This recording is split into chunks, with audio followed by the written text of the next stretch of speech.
Ok, hola, nuevamente por acá. Ahora vamos con análisis de reemplazo, que es la última presentación de la fase uno del curso. El objetivo general de un análisis de reemplazo básicamente trata de realizar un estudio de reemplazo para un activo sistema en uso y uno que podría en este caso reemplazarlo. Tal cual como ustedes lo deben estar ya pensando, básicamente trata de responder a la pregunta de en qué momento es, digamos, recomendable reemplazar un equipo o un activo. Entonces, los fundamentos básicamente son comprender los fundamentos y los términos del análisis de reemplazo, determinar la vida útil económica de un activo que disminuye el total del costo anual, que básicamente es en lo que se basa el modelo, realizar un análisis de reemplazo entre el defensor y el mejor retador, entender cómo abordar los diversos aspectos que podrían presentarse en un estudio de reemplazo y realizar un análisis de reemplazo a lo largo de un número específico de años. La pregunta clave siempre a responder será si se debe conservar un activo durante uno o más años o si debe sustituirlo de inmediato con el retador de mejor disponibilidad. Las razones para ese reemplazo pudiese ser o bien una inadecuación física, que pudiese ser desgaste, modificación de los requerimientos, tecnología, es decir, por la obsolescencia tecnológica, simplemente podemos reemplazar el equipo o porque ya digamos el número de unidades que fabrica no es lo ideal para una empresa y simplemente se decide cambiar o reemplazar el equipo por un equipo que pudiese generar un número de unidades superior. Y financiamiento, que quizás el alquiler de activos pueda ser más atractivo para, en este caso, los accionistas que la posesión de los mismos. Los factores a considerar en un estudio de reemplazo básicamente son el reconocimiento y aceptación de los errores del pasado, eso es algo así como entender las lecciones aprendidas, costos sumergidos o hundidos o costos incurridos también se le dice, son aquellos costos que básicamente no se van a recuperar en el proyecto, que básicamente están atados a la investigación generalmente, valor del activo existente y el punto de vista externo,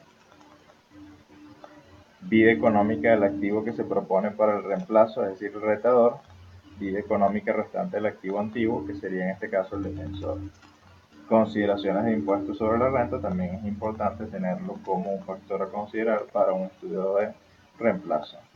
El costo sumergido, incurrido o hundido básicamente se puede definir como la diferencia entre el valor en libros o de salvamento, que en este caso es el valor de salvamento de un activo y su valor de mercado en un momento particular de tiempo. Los costos sumergidos no tienen relevancia para las decisiones de reemplazo que deben tomarse, excepto el grado, en este caso, en que pudiesen afectar al impuesto sobre la renta. Y aquí entramos ya en los tipos de vida que pudiesen tener en este caso los activos típicos. Entonces definimos vida económica, vida de posesión, vida física, vida útil. Entonces arrancamos con vida económica.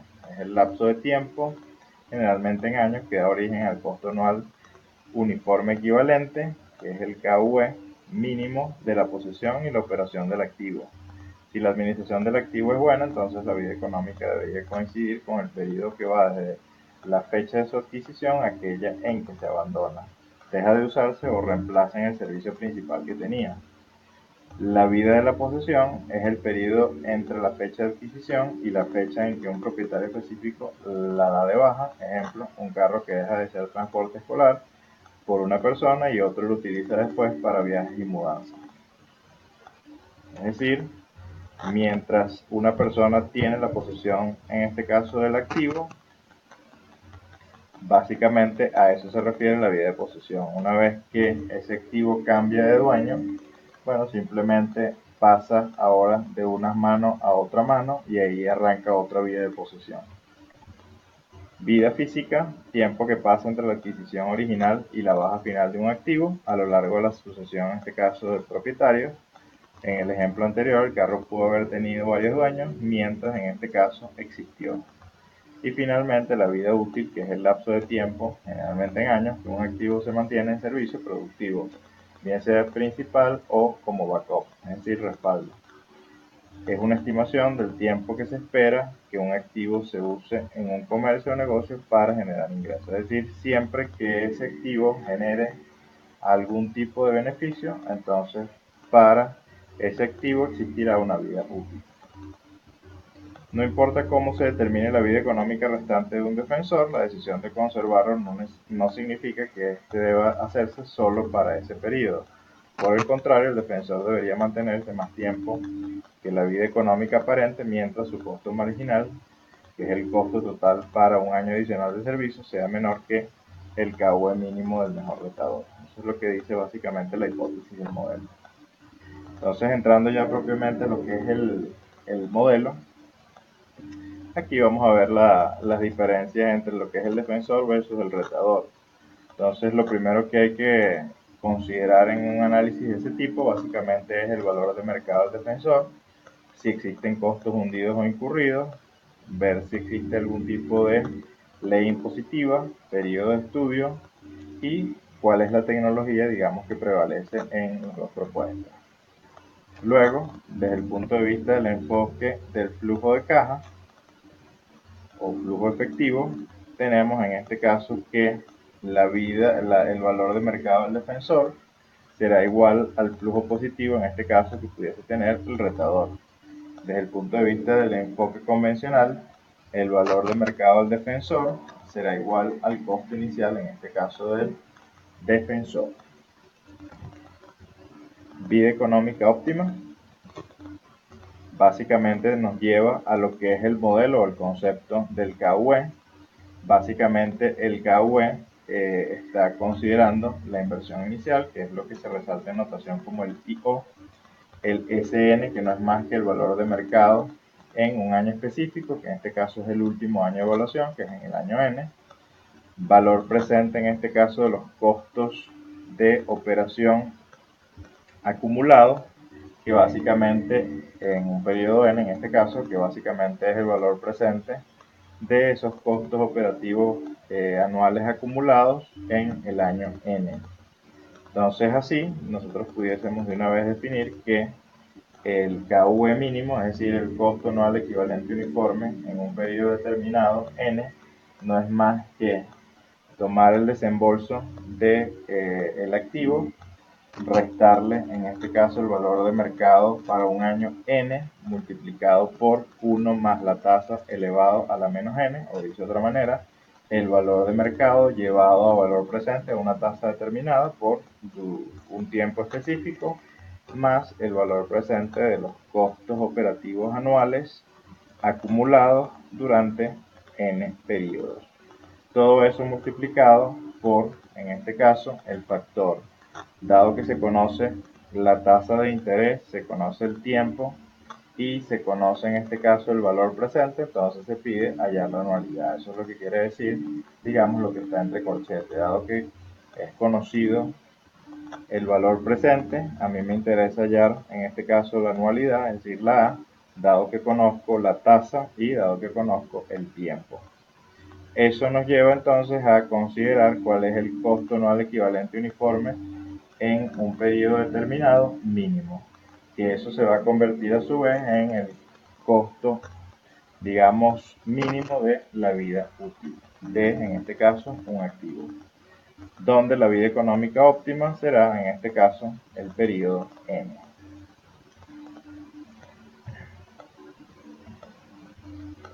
Así, entonces ahora pudiésemos pasar directamente a la hoja de cálculo.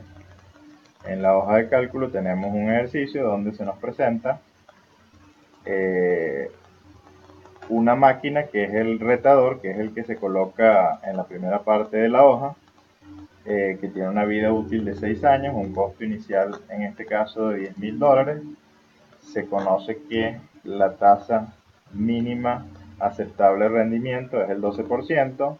Todo lo que está en amarillo son datos del ejercicio. Conocemos el número de años que pudiese estar operativo ese activo, conocemos sus costos operativos al final de cada uno de los periodos. De 700 va aumentando hasta llegar a 3.500 en el año 6. En cuanto al valor de mercado, también en este caso al final de cada uno de los periodos vemos cómo el valor de mercado va disminuyendo en la medida que pasan los años, donde en el año 1, al final del año 1 será de 8.000 y al final del año 6 será exactamente igual a 0. De igual manera, vemos los datos que conocemos para la máquina de Defensor, que en este caso tuvo un costo inicial de $12.000. El valor actual del mercado es $8.000. La vida útil estaba marcada a 8 años y tiene una antigüedad en este caso de 3 años. Si tiene una vida útil de 8 años y la antigüedad de 3 años, simplemente con esa información podemos inferir que lo que resta de operación para el activo serán 5 años. Conocemos, al igual que en la primera parte, los costos operativos y conocemos en este caso el valor de mercado al final de cada uno de los años, igual que los costos operativos que aplican para final de cada año. Entonces ahora básicamente lo que vamos a hacer es calcular el costo anual equivalente uniforme para cada uno de los periodos para luego simplemente decidir si se reemplaza el activo y en qué momento habría que reemplazarlo utilizando esta metodología. Entonces aplico, digamos, lo que dice la teoría. La inversión inicial en el caso del retador, según lo que nos dan de datos, es $10.000. Lo coloco así para cada uno de los años. Luego, valor de mercado al final de cada uno de los periodos, me lo tengo que traer a valor presente, utilizando una tasa mínima aceptable de rendimiento del 12%. Y simplemente lo que hago es aplicar la ecuación, que simplemente será tomar el valor del mercado al final de cada periodo y descontarlo a la tasa del 12% durante los periodos o el periodo en el cual se encuentra ese flujo. Hago eso a lo largo de todos los periodos, digamos, que me establece el caso, y simplemente en el último periodo de evaluación, que sería el 6, evidentemente allí eso nos da 0, dado que el valor de mercado es 0 para ese momento. Luego lo que hacemos es calcular el valor presente de los costos de operación anuales, en este caso acumulados. Eso será simplemente en el periodo 1, será agarrar los 700 que está al final del periodo y llevarlo hasta el periodo 0 a la tasa del 12%. En el siguiente periodo hacemos lo propio y será eso simplemente tomar los 900, que sería el costo operativo al final del periodo 2, descontarlo al 12% por 2 periodos y sumarle en este caso los 625, que es el valor del valor presente acumulado del periodo 0. Y repetir esta operación hasta el último periodo de evaluación, donde el monto ascenderá a 5.800. Entonces, dado que ya conocemos el desembolso inicial, conocemos el valor de mercado llevado al periodo 0 para cada año, y dado que conocemos el valor presente de los costos de operación anuales acumulados, entonces simplemente ahora lo que aplicamos es la fórmula. Al aplicar la fórmula, simplemente el resultado será el que mostramos en la pantalla para el periodo 1. Sería el desembolso inicial menos, en este caso, el valor presente del valor de mercado para cada uno de los periodos, en este caso el periodo 1, más simplemente el valor presente del costo de operación anual acumulado para el año 1. Resultado al hacer eso, 3.482. Eso lo hacemos, digamos, a lo largo de los 6 años, y simplemente ahora lo que, dado que esto nos va a dar, este resultado que nos está dando aquí, nos da un valor en términos de valor presente, ahora simplemente utilizamos la función de payment en Excel para hallar, en este caso, dado que conocemos el valor presente, dado que conocemos la tasa y dado que conocemos para cada uno de los años, simplemente ahora lo que vamos a hacer es hallar el costo anual equivalente uniforme por cada año, con la fórmula de payment. Resultado, el que se muestra acá.